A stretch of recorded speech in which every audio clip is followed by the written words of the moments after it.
नमस्कार, आप देख रहे हैं क्राइम तक। मैं हूं अश्विनी सिंह। यूपी के कानपुर में एक महिला कांस्टेबल चकेरी थाना पुलिस स्टेशन पहुंचती है, जहां पर वो एफआईआर दर्ज कराती है। और एफआईआर किसी और के खिलाफ नहीं, बल्कि पुलिस वाली मैडम के खिलाफ ही और उनके बेटे के खिलाफ बाकायदा वो एफआईआर दर्ज करवाती है, जिसमें बताती है कि पिछले मार्च महीने से उस पर लगातार महिला दरोगा और उसके बेटे जो है दबाव बना रहे थे। इतना ही नहीं, महिला दरोगा के बेटे पर वो संगीन आरोप लगाए हैं, जिसे लेकर आला अफसर ने एफआईआर दर्ज कराने को कहा और इसके साथ ही इस मामले में जांच के आदेश दिए हैं। क्या था पूरा मामला, आइए आपको वीडियो में सिलसिलेवार तरीके से बताते हैं। दरअसल मार्च का महीना था जब ये कानपुर में क्राइम ब्रांच में तैनात ये महिला जो कांस्टेबल है, वो एक रोज लखनऊ में तैनात महिला दरोगा से मिलती है। इन दोनों की मुलाकात होती है, जिसके बाद ये इन्हें बोलती है कि कानपुर में मेरा बेटा नवनीत रहता है, तुम्हें अगर उससे मिलना हो, मेरे घर आना जाना हो तो तुम जा सकती हो। इसी दरमियान महिला कांस्टेबल जो है एक रोज जाती है कानपुर के उस घर में जहां पर महिला दरोगा अपने बेटे नवनीत के साथ रहा करती थी। ये घर जो था बेहद बड़ी थी, आलीशान मकान था, जिसमें महिला सिपाही जो है पहुंचती है और वहां जब देखती है तो खुद महिला दरोगा जो लखनऊ में तैनात थी, यानी अनीता यादव, अपने बेटे नवनीत यादव के साथ वहाँ थी। दोनों की मुलाकात होती है, दोनों वहाँ बातचीत करते हैं। इसी दरमियान नवनीत से अनीता यादव मुलाकात करवाती है और बताती है कि उनका बेटा जो है तैयारी कर रहा है और हाल ही में वो पुलिस की तैयारी करने के बाद उसमें शामिल भी हो जाएगा। आपको बता दें कि अनीता यादव के जो पति थे वो भी पुलिस में ही थे। ड्यूटी के दरमियान उनकी मौत हो गई थी, जिसके बाद उनकी पत्नी जो थी अनीता यादव, वो कह रही थी कि उनका बेटा जो है नवनीत यादव, उनके पोस्ट पर उसे शामिल कर लिया जाएगा। इसी के इंतजार में था। अब दोनों की मुलाकात हो जाती है, फ़ोन नंबर एक्सचेंज होता है। इसी का फ़ायदा नवनीत यादव उठाता है। कुछ दिन बीतते हैं जब महिला कांस्टेबल अपने काम पर रहती है। इसी दरमियान नवनीत उसे फ़ोन करता है, मिलने के लिए बुलाता है। क्योंकि ये मुलाकात पहले हो चुकी थी, दोस्ती थी, तो इसी के चलते वो जाती है उससे मिलने के लिए दोबारा उसके घर पर। इस बार जब जाती है तो वहाँ अनीता यादव मौजूद नहीं होती, यानी नवनीत यादव घर पर अकेले होते हैं और वो बखूबी महिला कांस्टेबल को पानी और चाय कराते हैं और इसी दरमियान वो कोल्ड ड्रिंक में कुछ नशीली पदार्थ देते हैं, जिसकी मदद से महिला बेहोश हो जाती है। इसी का फ़ायदा उठाता है नवनीत यादव। अब नवनीत यादव उस महिला कांस्टेबल के साथ उसके घर में ही गंदी हरकत करता है, यानी रेप करता है। रेप करने के बाद वो वहीं छोड़ देता है। अगली सुबह महिला अपने घर जाती है, उसे कुछ पता नहीं होता। इस दरमियान वो प्रेग्नेंट हो जाती है। प्रेगनेंसी का जब पता चलता है तो वो पूरी बात नवनीत यादव को बताती है।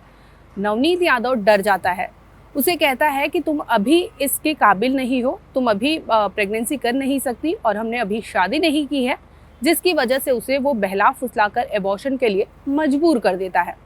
अब महिला कांस्टेबल मजबूर होकर आखिरकार वो चली जाती है एबॉर्शन के लिए। ये एक बार की कहानी थी। इतने पर भी नवनीत यादव रुकता नहीं है। अब वो डिसाइड करता है कि इस तरह से वो बार बार उससे मिलता रहेगा। अब महिला कांस्टेबल को वो बाकायदा बहला फुसलाकर हर रोज़ हर महीने मिलने के लिए उसके घर बुलाया करता था। जो महिला कांस्टेबल थी वो पहुंच भी जाती थी, क्योंकि उसे लगता था कि दोस्ती है। ये इसने बोला था कि शादी करूंगा, तो हो सकता है आने वाले टाइम में वो शादी करे, जिसकी वजह से महिला कांस्टेबल नवनीत से मिलने उसके घर पर ही चली जाती है। अब दोबारा उस महिला के साथ वहाँ पर रेप होता है और उसी तरीके से होता है जो पहले उसके साथ नवनीत ने किया था।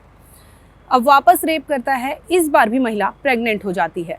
अब महिला यहाँ चुप नहीं होती, वो इसकी शिकायत अनीता यादव से करती है कि आपके बेटे ने उसके साथ गलत काम किया है, जिसकी वजह से उसने अपनी अनीता यादव को पूरी बात बता दी। अब अनीता यादव उस पर दबाव बनाती है कि नहीं, उसका बेटा ऐसा कुछ नहीं कर सकता और अगर उससे गलती हुई है तो वो आने वाले टाइम में उसका सुधार भी करेगा, यानी शादी कराने के लिए कहता है।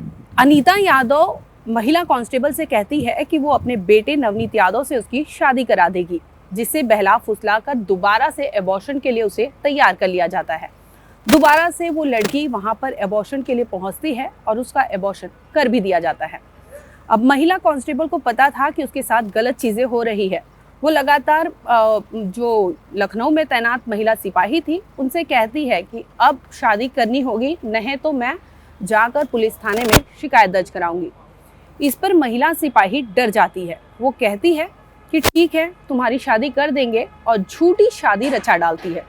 अब फेक शादी कराई जाती है, जिसके बाद डायमंड रिंग भी एक्सचेंज होता है और वो उसके घर आ जाती है।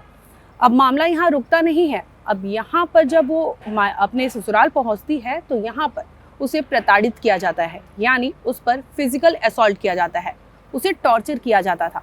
और ये एक दिन की बात नहीं थी, हर रोज़ उस महिला कांस्टेबल के साथ उसके घर पर दरिंदगी होती थी, फिजिकल टॉर्चर किया जाता था। अब महिला कांस्टेबल थक चुकी थी। वो डिसाइड करती है कि वो इसके खिलाफ शिकायत दर्ज कराएगी। इसी को लेकर वो चकेरी थाने पहुंची थी, जहां पर उसने एफआईआर दर्ज कराई। और एफआईआर में उसने बाकायदा बताया कि लखनऊ में तैनात महिला सिपाही अनीता यादव और उनके बेटे नवनीत यादव ने उनके साथ उनके घर पर ही गंदी हरकत की। और गंदी हरकत जब उन्हें पता चली तो माँ जो है अनीता यादव उसे दबाने की कोशिश करती है, बजाय इसके कि अपने बेटे को समझाए। वो महिला कांस्टेबल को समझाती है और उसे कहती है कि तुम पुलिस में शिकायत दर्ज ना करो। लेकिन पूरी रिपोर्ट जो कानपुर में तैनात महिला कांस्टेबल थी उन्होंने एफआईआर में बताई है, जिसमें उन्होंने कहा है कि उसके साथ अनीता यादव और नवनीत यादव ने बाकायदा प्लानिंग की है।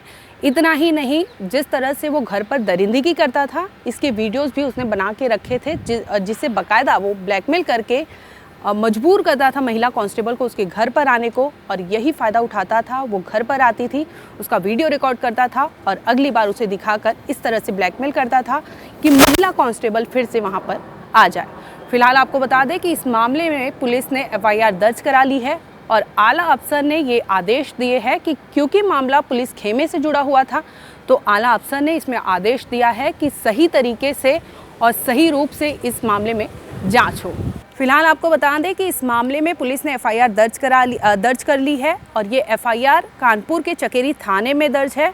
बता दें कि महिला कांस्टेबल जो है खुद वो कानपुर के क्राइम ब्रांच में तैनात है, जिसमें उसने बताया कि लखनऊ में तैनात महिला दरोगा और उसके बेटे नवनीत यादव ने उसके साथ गंदी हरकत की और मां ने उसकी बखूबी उसमें हेल्प की है, जिसकी वजह से उसने एफआईआर में मां और बेटे दोनों की शिकायत दर्ज कराई है।